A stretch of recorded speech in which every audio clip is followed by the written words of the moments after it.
It's great to have you back. My name is Eva Wolfangel. I'm the host of this panel, and I'd like to briefly introduce our two panelists before starting with the discussion.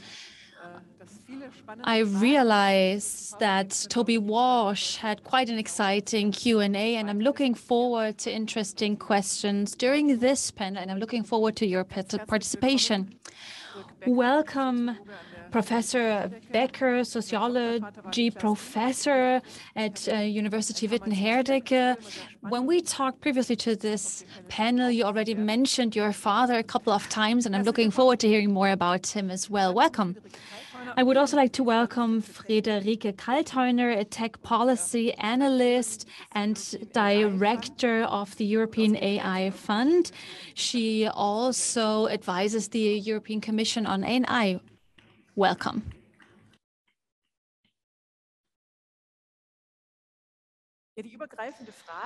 Well, the overarching question of this festival is how can we coexist with AI? And today we would like to talk about social and societal questions relating to AI. During the keynote of Toby Walsh, I really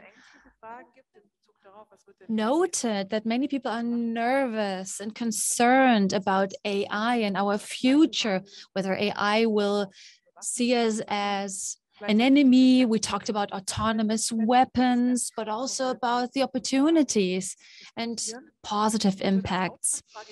As our first initial question, I would like to ask the following. What does AI do with us or with you? And how would you evaluate that from your point of view? Thank you very much for this question. What does AI do with me? Well, regarding my personal relation with people or machines, it doesn't really affect that. I am a bit concerned about what it does with me. I don't want to say that I'm being surveilled, but I do feel like being tracked. But there is no confirmation. I'm using certain platforms and I'm not sure whether I'm being tracked. But what I mostly think about is the ability of AI to predict things. And that is something that makes me think a lot, because that would be very beneficial for social sciences, because sociologists believe that human behavior is predictable, can be calculated, can be described, even to an extent that other human beings would not really believe in. We believe that most of our behavior is based on our free will and autonomous decision deliberately, but I think we overestimate ourselves, and sociologists are not always able to tell everyone that they are wrong about it, but AI can, because its ability to predict is extraordinary. At Cambridge, there's a scientist, Alex Pentland, and he believes that 60% of the human's behavior is predictable, 40% not. It could be vice versa, I'm not sure, but it doesn't really matter. The question rather is, why is that? He says that, and this is already, this has been 5 years ago, so it's possible that things have changed. AI needs two types of information in order to make predictions about human behavior. Who did he or she have contact with previously, and what are they dealing with at the moment? And based on these two things, they can predict human behavior. There's another great example. Those who buy these skinny jeans, they can expect that 5 or 7 days afterwards, they will receive an ad of smartphone repair companies that will tell them where they can get their displays repaired, because they tend to fall out of these skinny jeans pockets more likely. That's quite trivial on the other hand, but it's quite fascinating too. And Ms. Kaltheuner, or I would rather like to ask a follow-up question. Do you think that you are predictable in terms of your behavior? Do you get offers by Amazon or any other online retailers? Well, in terms of overestimating myself, in terms of having a free will, certainly. And sometimes I pass people on the road, of course, with a greater distance now than before COVID-19, and I hear some words they're saying. And at this moment, I think that I could have said something very similar in a similar situation. And that can be reassuring, but also concerning, because then you realize you are not that independent and that you do share more with other people. You have more in common than you may think in the first place. But I mistrust my own overestimation, and I try to find out who fools me now, which automated mechanism I now used or I was fooled by. So that is something I'm constantly thinking about.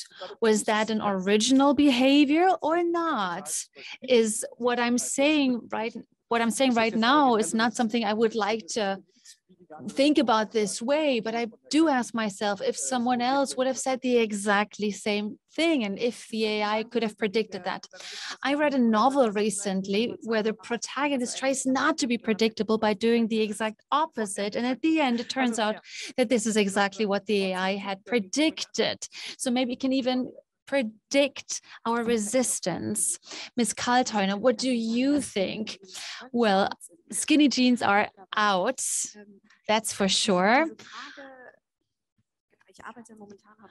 At the moment, I'm dealing with regulatory issues of AI, of platforms, etc. And AI does play an important role in this respect. A question that I've been thinking about for years is, who am I based on the data tracks that I'm leaving behind? And how would an algorithm judge me? The first time that I thought about this was in 2016. At the time, there were different companies offering services that could predict personalities. These softwares define it according to the big 5 personality traits. For example, open-mindedness, extravagance. And what I was fascinated by were 3 aspects. First of all, that it is even possible, and I think you will agree with me, that it is even possible to predict something based on data that you would have needed a test in the past, something that only a test that I would do would show can be derived from data that are even accessible on a public level. There's studies, data on that. You can build correlations between properties, character traits, and data. For example, how fast I type, my mood, where I am, my location, etc. It's interesting because this is a huge change, because we believe that we can control what we tell about ourselves, but that is not true. We leave more information about ourselves on the internet than we may believe. And something else I found fascinating in 2016 is the areas of application. In the Snowden documents, I realized there was a report of a psychologist of how these secrecy services used this technology. And another question that I'm always asking myself is, and I'm always calling it the tension between Orwell and Kafka.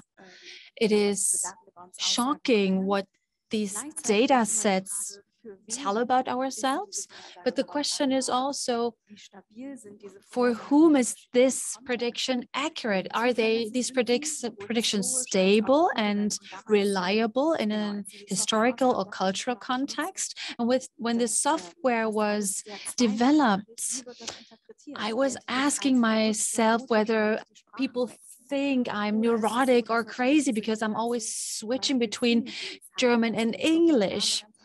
Or maybe skinny jeans had a completely different connotation and association 5 years ago compared to today. So it's a good thing if this is used in marketing, but if the same measures are used for making long-term decisions or even decisions that have an impact on the life of somebody, then things are getting more serious. And then there are other issues such as bias and discrimination.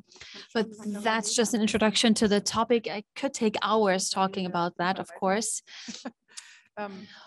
Well, thank you. My first question is, I think around the same time, I tried out an AI that calculated or that predicted my personality based on my voice. I always thought AI was overestimated. This was a startup company, and I thought they're promising too much. I talked to this AI-based system for 15 minutes, and after that, they handed out a detailed report about my personality and my character traits. And I have to say, frankly, that most of these properties were true. Some weren't. It said that I wasn't organized, and I already said that in public, so I'm going to repeat it today. And I talked to my friends and family, and they actually told me, well, you know, to be honest, look at this or that behavior. You're not responsible for product management. You do not structure your articles. You just start writing. Would you call that a very organized way of working? And sometimes I wasn't sure whether I was juggling around too many different texts and articles. I know, you know, working as a journalist can be difficult. And my friend, my engineer friend said, you need to be more structured and organized. So my friends and family told me that even these bad character traits were true. So the AI succeeded in describing my personality. And I talked to psychologists and researchers that usually hand out these questionnaires. And I assume that if I had filled out such a questionnaire, it would not have been able to infer the same character traits. Certainly, that's possible. But if that was accurate for you, maybe that's because you're a white female woman living in Europe. Beyond that, there's a more vital problem. In 2016, I tried out different software programs, and the results were very different. Sometimes, based on my Facebook data,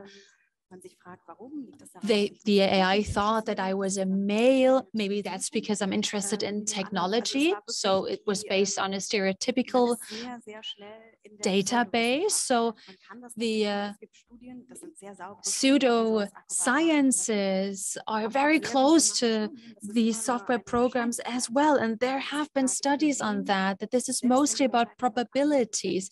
And even if the probability is around 80% that the predictions are true, who is part of the 20%? And sometimes we do not even know which kind of data sets this is based on, if the data is accurate or correct.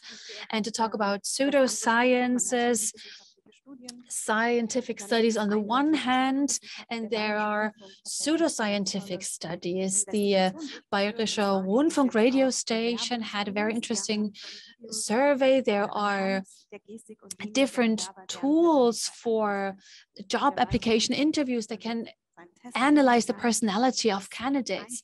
And it was shown that whether the person wore glasses or if there were books in the background, completely different results were obtained. And that is definitely a problem. It definitely shows that AI does have its limits. Professor Baecker, when you said AI just needs 2 pieces of information to make an accurate prediction, I asked myself whether we know for sure that the result is always correct, or if we overestimate the AI. But we need to underline the following. The basis for our AI programs is statistics, and that is based on calculating different averages, and that is based on underestimating individuals. So everyone could be an exception of the statistics, but the average of us, that is what this is based on. I spent 11 years of my life at the university in Bielefeld to receive my PhD degree under Professor Rümmerfeld. And there is a marketing company, Infas, and their pilot studies originated in Bielefeld because in terms of age, money, competence, education, the population is very close to the German average. And Bielefeld does exist, against all jokes about it not existing. And Niklas Ruhmann and other researchers have told me about some incredible stories. Even people who have not grown up in big cities and have felt the pressure to adapt to society, and who didn't really know what to do in life and didn't really make any progress. So I felt Bielefeld was not the average of German citizens at all. But if we understand that AI systems are based on statistics, and if we think about the personality test you just mentioned, then we must not believe that an algorithm really conducts an in-depth analysis of your personality based on your voice or your way of structuring your sentences. Rather, the AI program was then compared to 5,000 other people.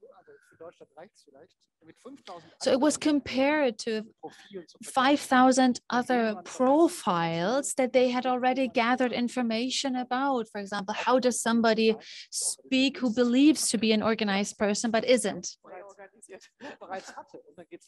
And then they simply tick off different boxes of a checklist. So this is not mysterious at all.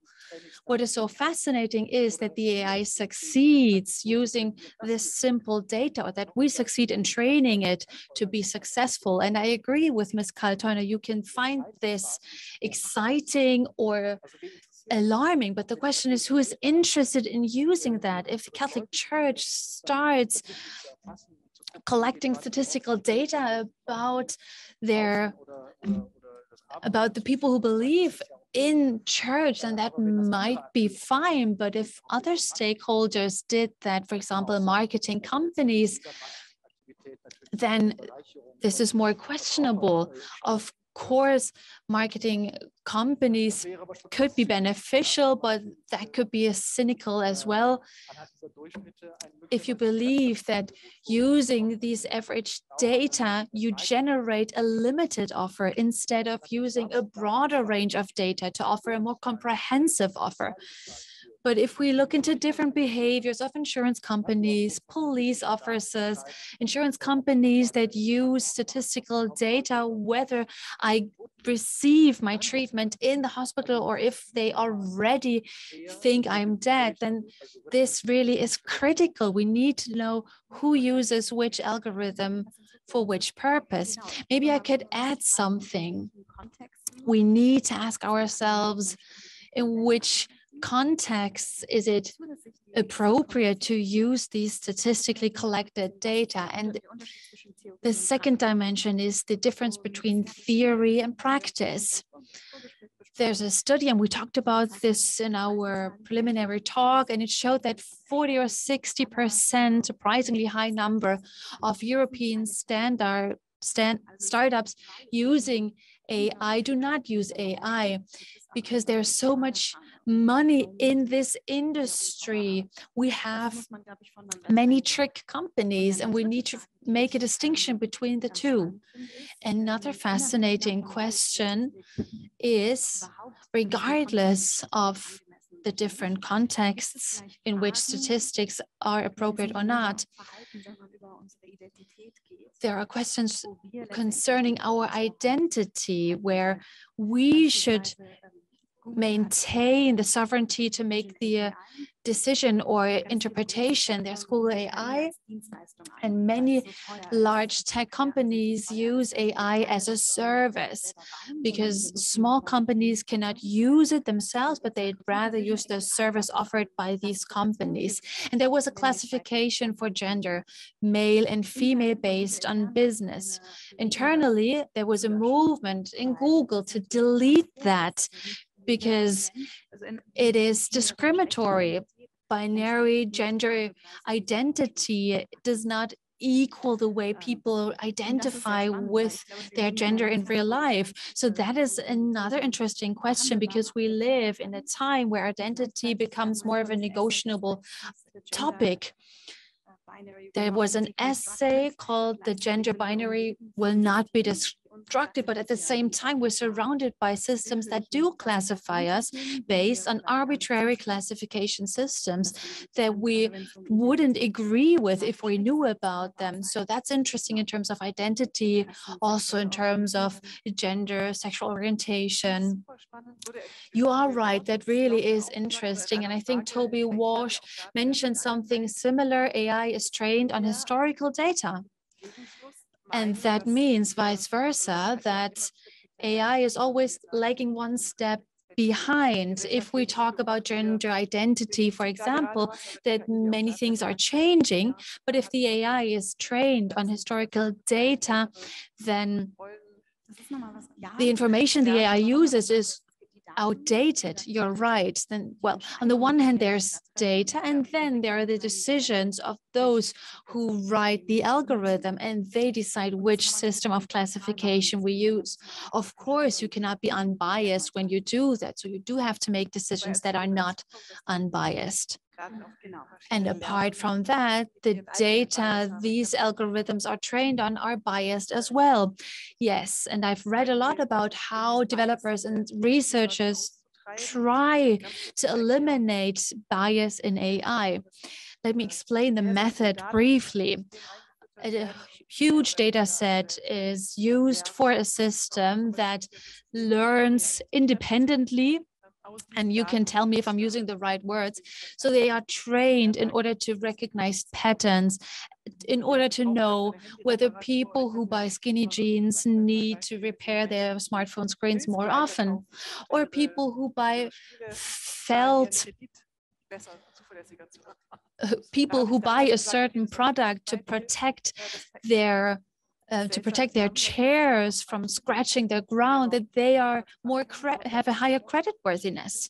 So how is that interrelated? Maybe there is an interrelation. Maybe these people are more responsible and even pay back their credit in time, their loan in time. So if there's an interrelation that is stable and robust, then we can use it as a basis. And I mean, without telling anyone, because if they did, then we would all take care more in order to get a loan. Well, now I almost entirely forgot my question. Maybe you can help me out. Well, we talked about the historical data sets and how to eliminate bias in AI. And we also have to ask ourselves whether the data AI uses, the historical data, can even be used in order to make predictions or make decisions. In my opinion, it would make sense to compare the behavior of algorithms with human behavior, because we also base a lot of our judgments on the past, but only to a certain extent when it comes to how to deal with uncertainties of the future and things we already know about the past. Because we usually tend to extrapolate, and in my opinion, that's a question which is difficult to answer for myself, as I'm not an engineer or a scientist. But when does AI start to relativize, to put historical data into perspective in order to predict future events. That is especially interesting for AI used for traders, for example, and investment portfolios, because we believe that this is based on historical data as well, which it is. But at the same time, we need to find out which probabilities and conditions the AI uses in order to predict which investments to make and which not. And the more reliable and smarter these predictions of an AI, the more reliable is the use of historical data, because then we are able to put it into a certain perspective. And weighing historical data up against other data is something that AI researchers are focusing on at the moment, because machine learning is actually just a set of many different layers of data that are weighing up information and data in order to find out when to use which description of our reality. Reality information that we already know due to historical data. And then we also need to ask ourselves whether the future is simply a repetition of the past due to the historical data used. But I think Ms. Kaltheuner also wanted to say something. I'm editing a book, I'm publishing a book, and one essay is an interview with an IT specialist from Princeton, Mr. Naharingen, and his thesis is the following, and it's thrilling that it comes from an IT specialist, namely that the majority of AI applications are snake oil. So it's basically quack doctors. And his argument is the following: AI has made big strides over the last couple of years. For instance, Google Translate, or I was in China 2 years ago, you speak Chinese or English into your mobile phone and it's translated by your mobile phone. It's become normal. We are not even aware of the fact what kind of achievement that is. He says, and he writes that in his essay, he has made a presentation about this as well. How can you recognize snake oil? And he says the easiest way to detect whether somebody is a quack doctor or whether it's snake oil is whether it predicts social outcomes. So I'm not clear how to translate it into German, but what he means, what he's getting at is you can use simple statistics very often. For instance, how likely is it for somebody who has been released from prison to be a recidivist? So AI doesn't enhance the precision of predictions, but what AI does, and this is the motivation behind this book, it enhances complexity and adds new challenges and problems. We talk about what AI can do, and it's important to talk about that in society at large, what AI is not good at. In some areas, great strides have been made, but we have to make sure that progress happens in all sorts of fields. I cannot explain it quite as well like him, but I think it's exciting. It doesn't come from social sciences, but from computer sciences. So this debate, namely, I interviewed Mr. Nakarayan about bias and how to remove bias. And he said 5 or 6 years ago, so that IT specialists had realized that their work has an impact in society and that people are discriminated against based on machine decisions. He tried to remove this bias and this kind of discrimination. And he said it was an endless loop of discussions to decide, namely, what is a just decision? What do you feed into the AI system? How do you influence the algorithms? So you would have to define what is fairness. How do we define fairness in society? For instance, job applications where machine learning is used, that's a big promise, or voice recognition. So people cannot hide their feelings, and from their voices we can know what their character is during a job interview. And the desired result is one where men and women are suggested in the same way. Or is it fair whether the ratio is used with which they have applied? And I don't know how to answer that question. So can AI and machine learning be fair in the first place? That question doesn't really make sense. This question is rubbish. You need to have your own fairness criteria. You say for this application, it will be 50 to 50.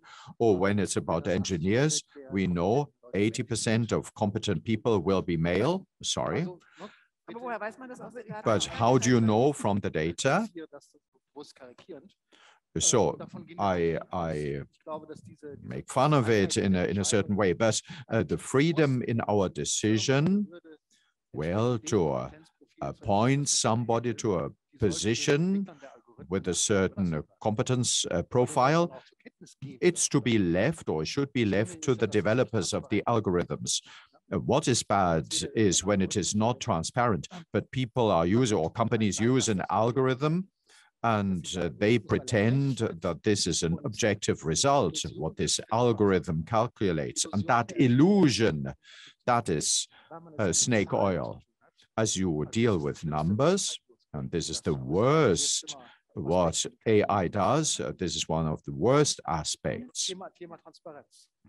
And transparency is the watchword here.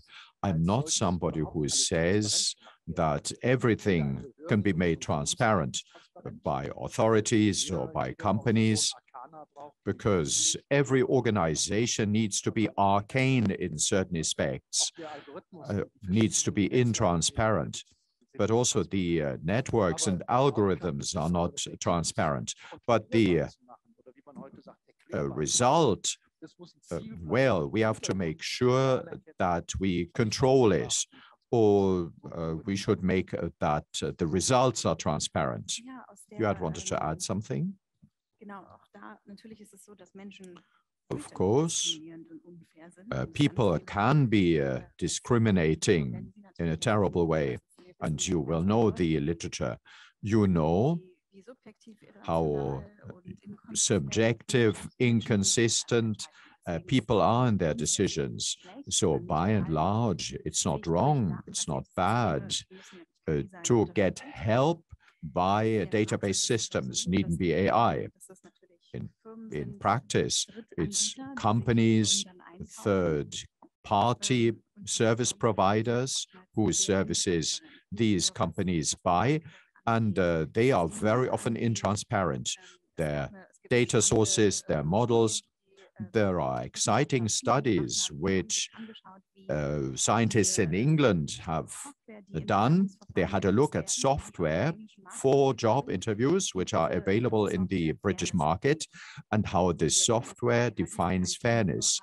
And the findings were it was based on American definitions of discrimination and don't even stick and comply with European law.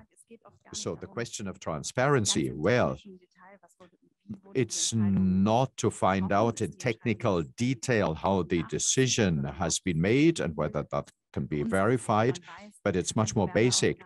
As an interviewee, you don't know whether some software classifies and scans my CV, even though it's difficult to define fairness when it's about contexts like the external borders or decisions about visa. Those decisions are crucial, are vital. We have seen over the last couple of years that facial recognition systems are used, which are clearly racist. And this is not acceptable. If I may add something, well, this is a strong argument in favor of supporting universities and that we have the sufficient number of IT professionals who don't just work for the industry. That Facebook doesn't publish its algorithms, well, it's understandable. Coca-Cola doesn't publish its recipes either. But that people don't have a clue even what the Facebook algorithms are is a problem. We have to make sure that we build up institutes in order to have comparable skills for how to evaluate AI developments, which is in line to what is used by companies, because otherwise we will be ignorant and we will be surprised, which we cannot afford as a society at large. Now let's open the floor to questions. So if you want to ask questions, you can raise your hand. You can ask questions online, raise your hand, and an usher will come to you with a mic. So if there is no question for the time being, let me ask a question. Ms. Kaltheuner, what you said, well, about AI, which calculates from data in the past, whether a former prisoner will become a recidivist and they shouldn't be released from prison. But this is a real example from the US, where ProPublica, the organization, found out that this software has a systematic bias, where skin color was one of the criteria. So there was systematic discrimination of Black people, and they looked into the data and how to get this bias out of the data. But there was also an exciting paper from IT, from computing, with the title, The Costs of Fairness, laying down the argument, if we want to make this fair, and so that we don't discriminate against Black people, that Black people are released as early as everybody else from prison, this is negative for society because more Black people are in prison and are criminals. So the cost would be very high to insist on data from the past. I talked to a lawyer, I talked to an attorney. How do attorneys take decisions? What do you do in court? Can AI do it? And she said, well, there is something else, not just facts and figures, but your arguments and how attorneys argue in court. AI cannot do that. And I wonder, are there things we should give up again? So, namely AI helping lawyers and judges, or because we see it has a negative impact, because AI will always discriminate against certain people. This argument about snake oil and quack doctors. In our previous discussion, where we said, well, is statistic data analysis the right thing to do? That's a moot point. But the snake oil argument is that AI doesn't improve this statistical calculation. It will not be more accurate than a simpler model. Companies will find it important to use the AI label. They say we use highly complex AI. And then the problem is it becomes even more difficult to verify what the applications of a certain system are. But those are basic social questions. How do we want to make those decisions? What I think I like, this question of bias, this question of fairness, leads us to a situation where we have another look what there is in terms of fairness and unfairness. We know that judges are stricter after lunch compared to before lunch, or the other way around. Well, it doesn't really matter as long as there is some bias. What I thought was exciting was a study in America, again in the US, well, which found out that people accused in court who don't add the letter S to the third person singular, which is typical for socially disadvantaged people, Black people. Well, the judges cannot make the conclusion, well, this is a special dialect. They will think disadvantaged, a criminal, lower social class. So this was not an isolated case, but there were quite a number of cases in and around Chicago. How did they find out that the third person S was the reason for it? Well, judges who hear incorrect English, namely the lack of the letter S in third person singular, they don't think this is down to dialect or cultural differences, but a lack of intelligence. How did they find out? Did they ask the judges? Well, I would have to look it up. This is a good example, by the way. It's always difficult to verify studies like that. But as always, they taped meetings, they taped court proceedings, what accused people said in court. So people accused in court, and they analyzed that. There are analyses of conversations. They looked at the readiness of judges to draw certain conclusions or to ask stricter questions if this third person S is lacking. And judges will not be aware of that. This is not what you were getting at when you talked about technicians and engineers. The question is, who becomes a judge? If there are more people who are judges who grew up in a similar context, they would come to different conclusions. And who builds those systems which take decisions about our lives? Well, we now see training sets and training data everywhere, which basically determine what we are. I wanted to get to the nitty-gritty of it because we said AI needs to be explained. We think human beings are rational and can explain everything, but judges in this case may take a gut decision and they will not even know why they draw certain conclusions. But in this case, it was the missing third person S.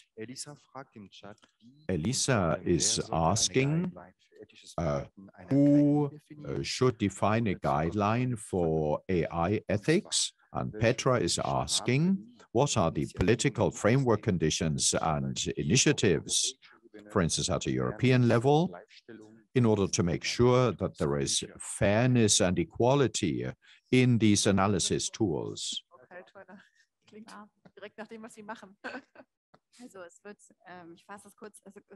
Let me summarize.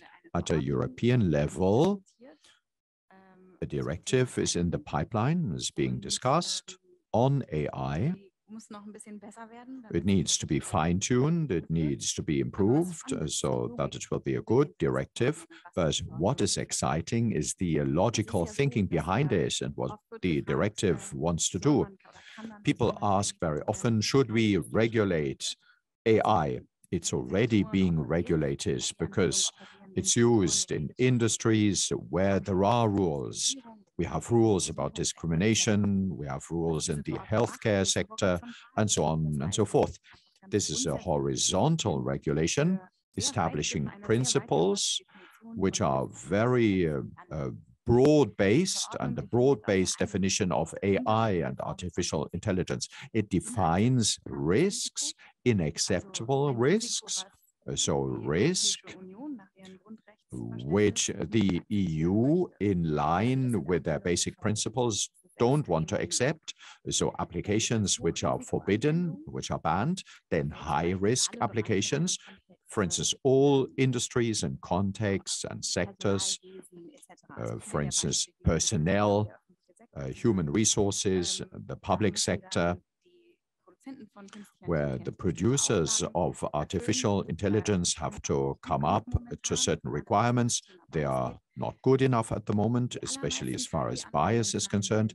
Most artificial intelligence are low risk, and there are few requirements about transparency and the documentation of data and processes. So this is a brief summary, but a lot is going on. There is a lot of thinking about it, and things will happen at a European level. But you are not yet satisfied, and you are not yet optimistic. This is not what I am saying, but experts say that organizations in civil society, the European AI Fund, sponsors players who act in the common interest, of which there are not yet a sufficient number, and they are not satisfied yet. A point of criticism is AI is regulated as a problem, as a product. So this directive is about product regulation, but this is the wrong framework to think about those problems. There are applications like facial recognition in public, which raise much bigger questions than, for instance, a voice assistant at home. So the devil is in the detail.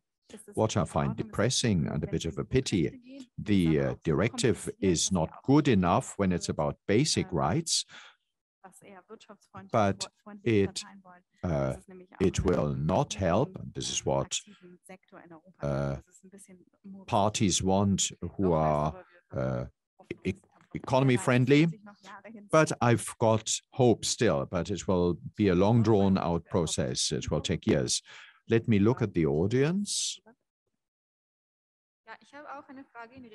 I've got a question as well about regulation. I hear a lot about intersectional audits. I don't know whether this is still up to date. I read a lot about it for a certain period of time. I always wondered in which places is it to be used? What should it look like?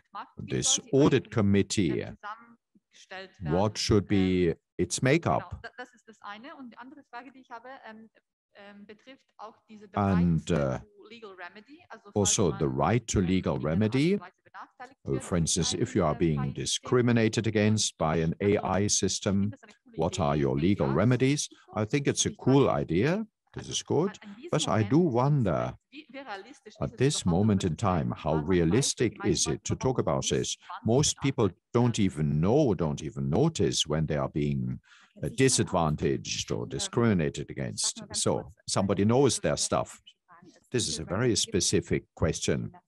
There is no legal remedy laid down in the regulation, and this is a point of criticism. If I'm affected, I cannot take legal steps if my interests have been harmed. Well, the intersectional audit brings us back to the question, what is fairness? So this idea of product regulation is a bit strange. You cannot say this is a rubber stamp. This AI is free of discrimination. That's an absurd idea for such a rubber stamp to exist. But you can establish minimum standards. Have there been tests in line with certain criteria? Have you made sure that the data are representative? And this makes sense if it is about high-risk applications, for visa applications, border issues.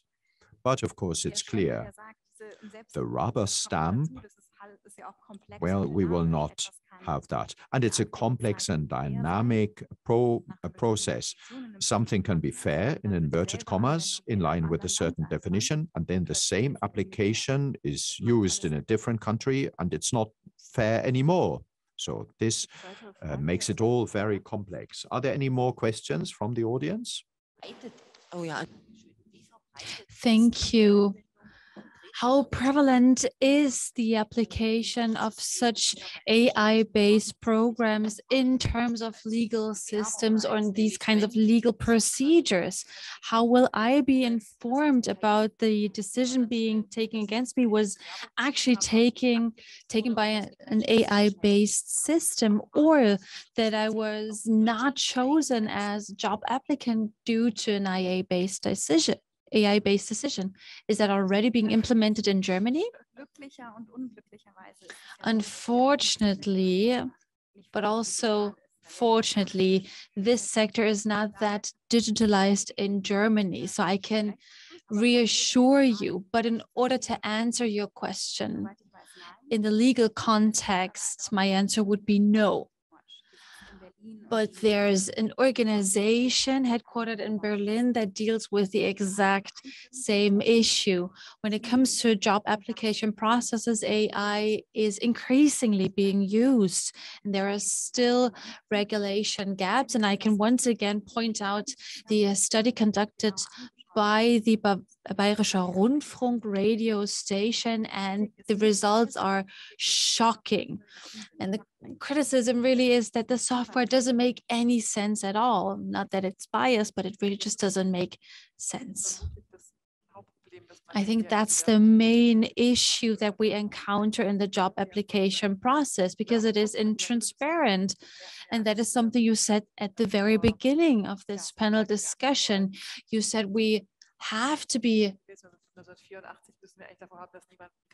even more scared about the fact that machines will read our CVs and not human beings.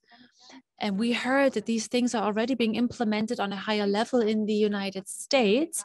And there are interesting reports of individuals saying that they've applied for a job for over a year, and they never got an answer until they realized that due to the way their CV was designed, this led to the fact that the AI did not choose them. And that is unfair, terrible, and simply not right. Do you have another question? That is not a follow-up question, but a speculative question, because you really impressed me with your personality test example at the very beginning.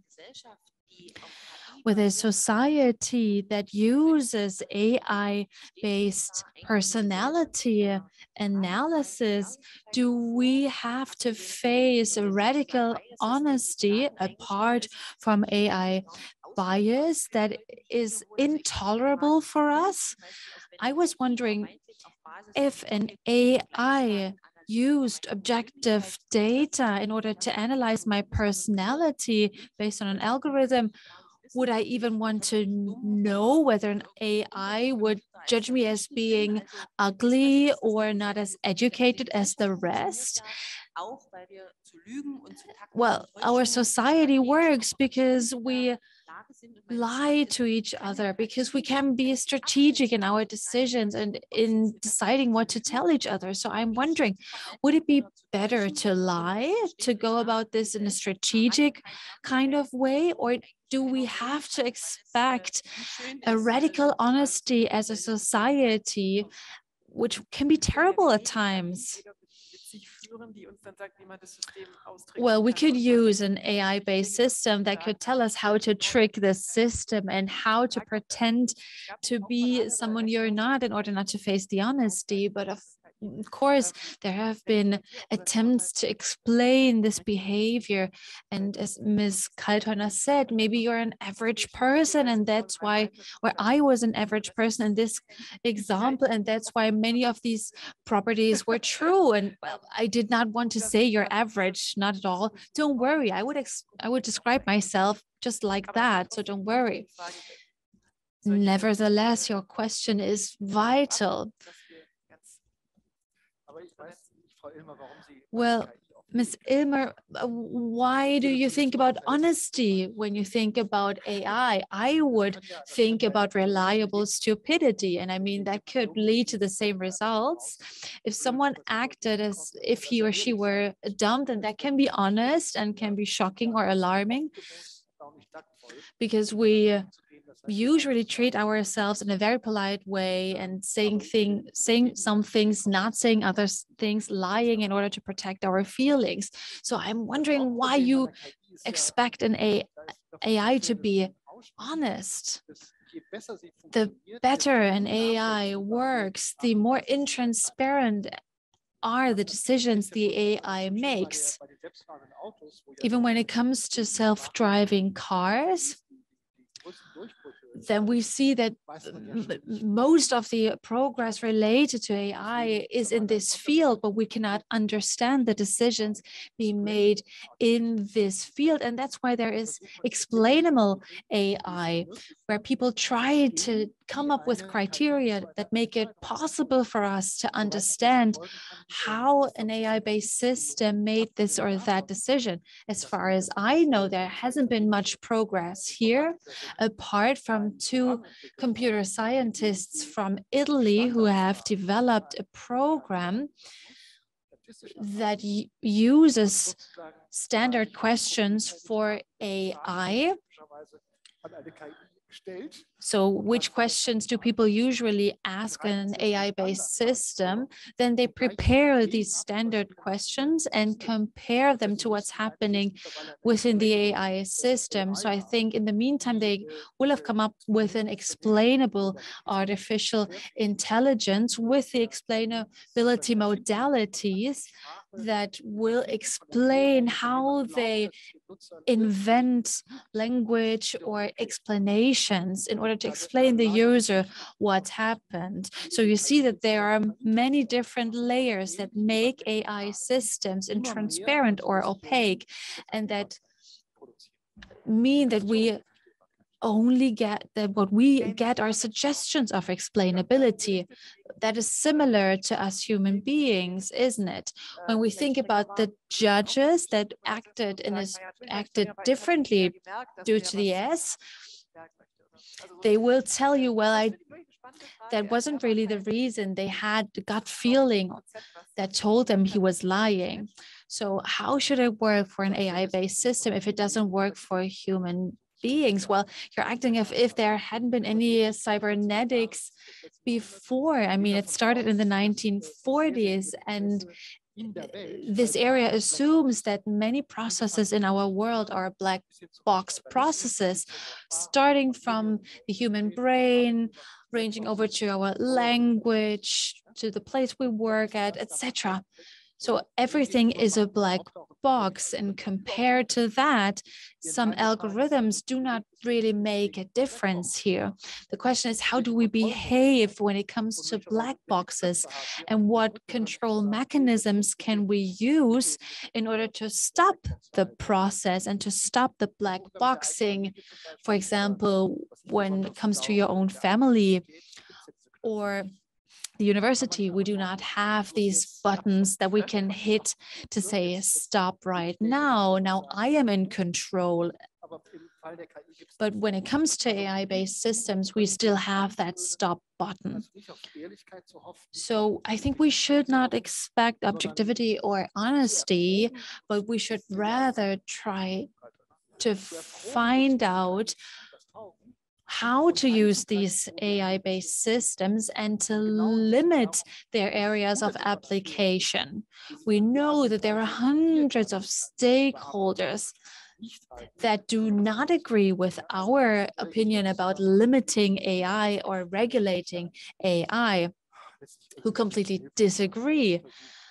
And I think this is not the most successful attempt to control AI. And if I understood Toby Walsh correctly, then we know that Australia is also uses AI in a way where it still maintains control over the system and where it can still hit the stop button.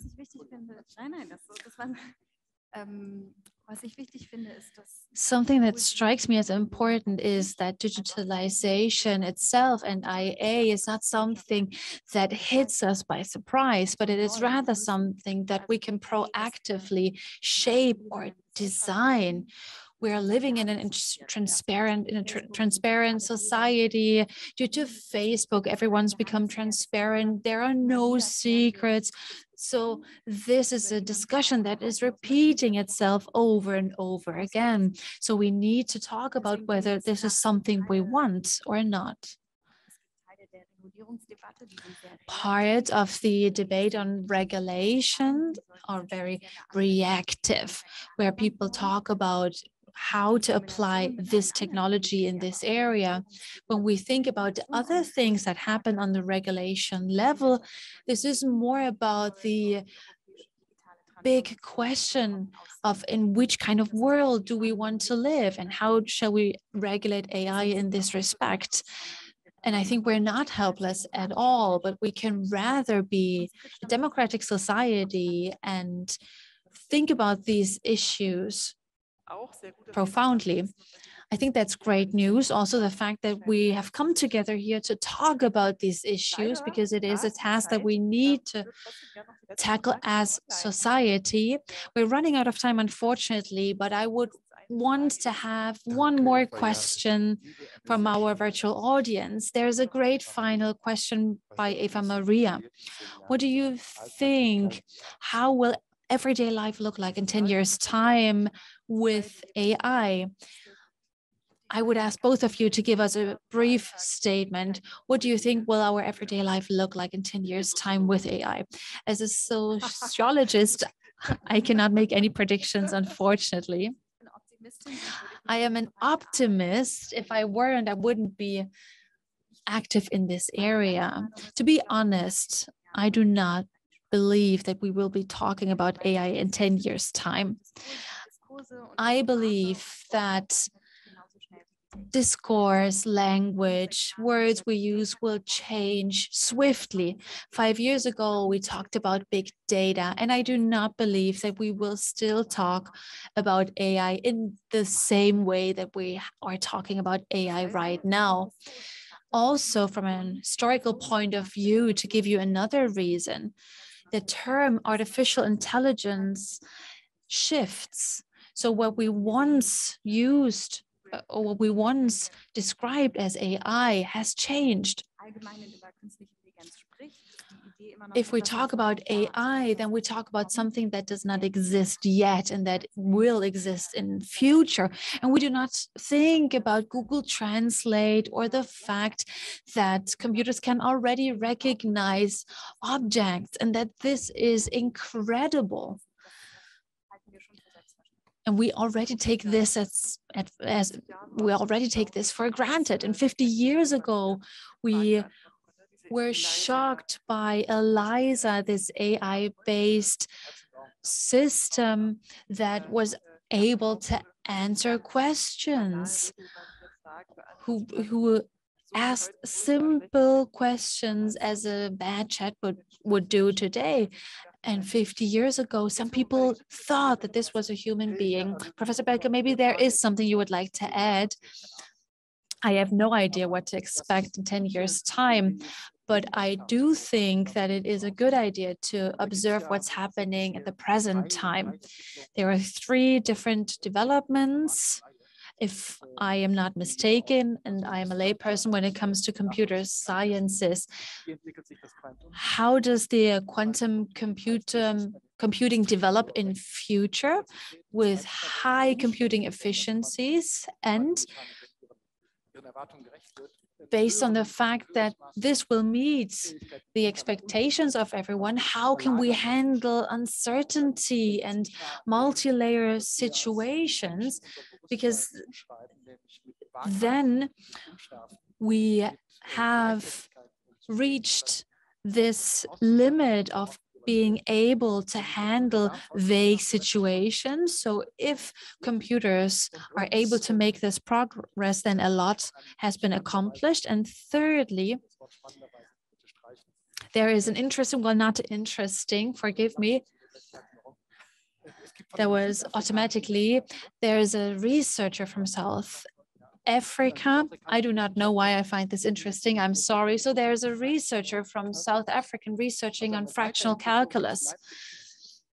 That's a further development of the calculus of Leipzig and Newton using infinitesimally small quantities to show development dynamics. And as soon as they have been developed, and I can tell you that this is a huge area of research, will be transferred into algorithm research, where another immense level of accuracy will be used in order to control these devices. And I can only highlight and repeat that it is important to observe what's happening right now, to read scientific journals, not only newspapers, but really something where good scientists publish their findings, and to read about that. And I think that's what you can do. Rather read something about this than worry about the prediction for next year or any other time in future. I do not want to have the last word, but I just wanted to say that you are right. We definitely will not talk about certain sections in our newspapers or critical newspaper sections. And I think when it comes to the users, when we talk about social media and what happens on the small screen, and I think our discussion will leave the small screen, but that means that challenges that we haven't really been able to handle on the small level will be shifted towards the broader level, and that will be a challenge. And I can only encourage you to go to the science section of your newspaper to learn more about that, and I think that's a really good recommendation. So stay informed. Thank you very much for these last words. And I think that's a good basis for being part of the decision-making process of how AI will perform in future. Thank you very much to our two panelists and to you for participating. I would like to tell you about what to expect tonight. There will be a short break until 7:30. You can grab a snack or enjoy the exhibition. And at 8 and 9, there will be 2 performances of Turbo Pascal. I think it is a performance in which you can participate, where you will learn about how algorithms actually work. We have 2 performances because the amount of people who can participate is limited. If some of you take more time at dinner, then that would be perfect. I'm looking forward to seeing you again downstairs, and maybe we can follow up on some of our points of the discussion later on. Thank you very much for being part of this discussion.